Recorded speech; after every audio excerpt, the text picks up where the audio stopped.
Ito ay pang-aalipin at mga kababayan ko, hindi tayo alipin. Tayo ay Pilipino. At kung Pilipino ka, hindi ka susuko at hindi mo isusuko ang kapwa mong Pilipino, hindi mo isusuko ang iyong pagiging Pilipino. Almost 1 year ago, on that fateful day of 11 March 2025, the Philippine government, acting in coordination with the International Criminal Court, a tribunal whose jurisdiction the Philippines has long and consistently denied, caused the arrest of former President Rodrigo Roa Duterte without a warrant issued by any Philippine court. Not content with effecting that arrest, absent any local judicial authority, the government then transported him to The Hague, thereby completing what can only be described as an extrajudicial rendition. Ganito ang nangyari kay Rodrigo Duterte sa kamay ng mga dayuhan na para bang wala siyang sariling bayan, na para bang wala tayong kakayahang humusga sa sarili nating bansa. Gusto mag-sponsor. May we recognize our distinguished colleague, Mr. President, Senator Amy Marcos. Senator Amy Marcos is recognized. Thank you very much, Mr. President, Majority Leader. Esteemed colleagues of the Philippine Senate, good afternoon. I rise to co-sponsor with Senator Marcoleta and Senator Cayetano the proposed Senate Resolution 307 entitled Resolution Expressing the Sense of the Senate of the Philippines to Protect All Filipinos Against Extraordinary Rendition and Guarantee them a reasonable time prior to their surrender by or extradition from the Philippines to seek redress from the courts and avail of legal remedies. Ang hustisya na ipinapataw ng dayuhan ay hindi hustisya. Ito ang pagpapahiya. Ito ay pang-aalipin. At mga kababayan ko, hindi tayo alipin.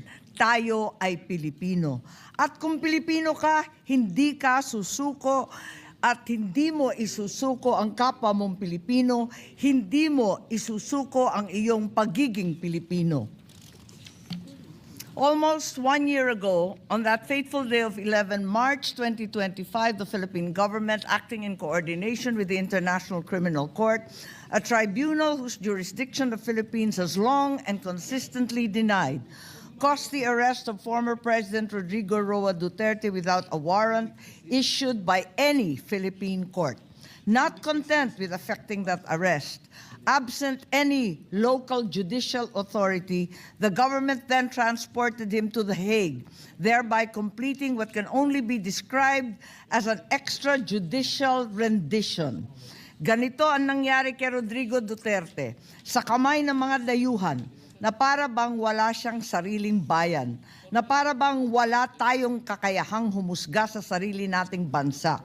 Mga kababayan, kung may anak kang nasa panganib, ipapasa mo ba siya sa kamay ng iba? Kung may kaibigan kang pinararatangan, hahayaan mo bang ibang tao ang humusga sa kanya habang nakatali ang kanyang kamay at wala siyang laban?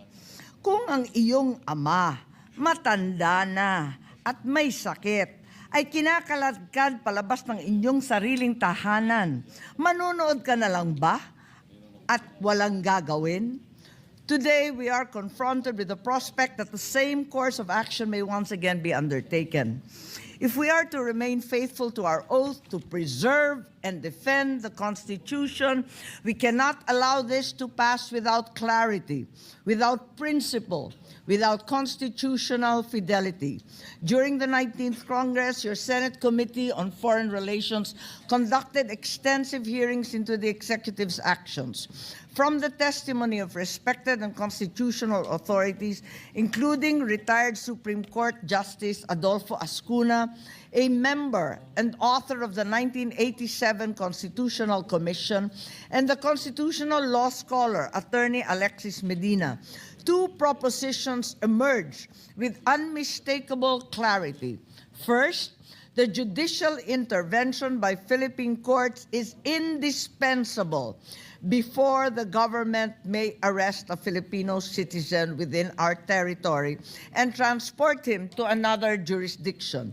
Second, any Filipino citizen arrested in this country without local judicial proceedings retains the right to seek redress before Philippine courts. These are not technicalities. These are constitutional imperatives repeated time and again. And no degree of legal engineering, of semantic maneuvering, or strained interpretation should be permitted to circumvent these constitutional guarantees. During the committee hearing on the 20th of March 2025, Attorney Medina clarified that the term surrender under Section 17 of RA 9851 applies only in two instances. First, when the person to be arrested has already voluntarily surrendered to the custody of the national government, thereby negating the need for extradition proceedings. And second, the person to be arrested is an alien, in which case what will be involved is only a deportation process which does not involve any court proceedings at all. Outside of these very narrowly defined instances, the arrest and transfer of a person to a foreign jurisdiction without local court proceedings would not be sanctioned by our Constitution. For our 1987 Constitution is unequivocal. Article 3, Section 2 of the Bill of Rights provides, no warrant of arrest shall issue except upon probable cause to be personally determined by the judge after determination under oath or affirmation of the complainant and the witnesses he may produce. The judge contemplated by the Constitution can only be a Philippine judge. Article 8, Section 1 vests judicial power in one single Supreme Court and in such lower courts as may be established by law. The International Criminal Court is not such lower court established by Philippine law. For one, no Philippine statute created the ICC. For another, if the ICC were indeed a lower court, then it clearly means that the Supreme Court can reverse or nullify its decisions and even discipline its judges. The Supreme Court can do neither. Moreover, assuming arguendo that the ICC warrant could be issued domestically without prior judicial action, Article 59(2) of the Rome Statute itself requires that the arrested person be brought promptly before the competent judicial authority of the custodial state. Paragraph 3 further grants the person the right to apply for interim relief before that self-same authority. As Justice Escuna testified during the committee hearing of 10 April 2025, the failure of Philippine authorities to bring the arrested individual before the local courts constitute a violation of Article 59. And as emphasized within our own legal system, there will be consequences for that violation. There is therefore no gray area whatsoever here, no ambiguity, no room for creative interpretation, much less construction.